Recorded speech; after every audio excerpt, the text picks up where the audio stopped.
bibiguin ng Diyos ang mga taong nagtitiwala sa Kanya.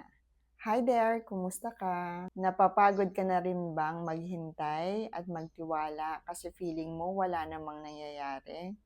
But today, I would like to encourage you. Hindi bibiguin ng Diyos ang mga taong nagtitiwala sa Kanya. Napakaraming pagkakataon na feeling natin tahimik ang langit. Wala tayong maririnig na sagot, wala tayong maririnig na direksyon, at most of the time, wala tayong makikitang assurance na mangyayari nga talaga yung mga bagay na pinagdarasal natin sa Panginoon. But may we always be reminded that God is working behind the scenes. God is doing something even when you are waiting. God is working mightily even when you don't understand.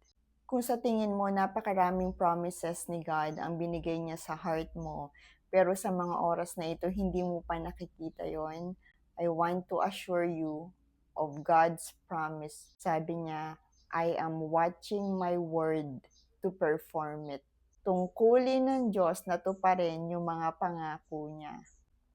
Hindi dahil deserve natin yon, because He knows na kapag tinupad niya yung mga pangako niya ngayon, it will only bring glory to His name.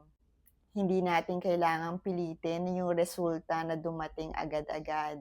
Ang kailangan lang natin, maniwala, magtiwala, at magpuri hanggang sa makita na natin ang sagot sa mga panalangin natin. Sabi nga dun sa isang preaching na napakinggan ko, inilaban ka ng Diyos hanggang kamatayan sa krus. Sa tingin mo ba, basta ka lang niya i-give up ngayon?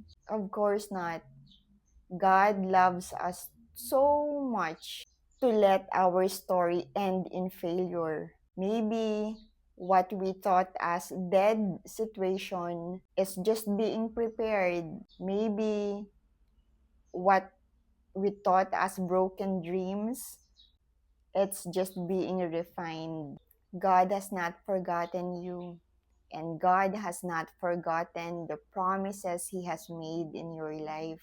He sees you, He hears your silent cries, and He promised He is close to the brokenhearted. Kaya kapit lang tayo, dasal pa tayo, because the God you trust is the same God who keeps His word. The same God who gave you that promise is also the same God who will fulfill that promise. And He who promised is faithful. At makikita mo, may ginagawang kamangha-manghang bagay ang Diyos sa sitwasyon mo ngayon.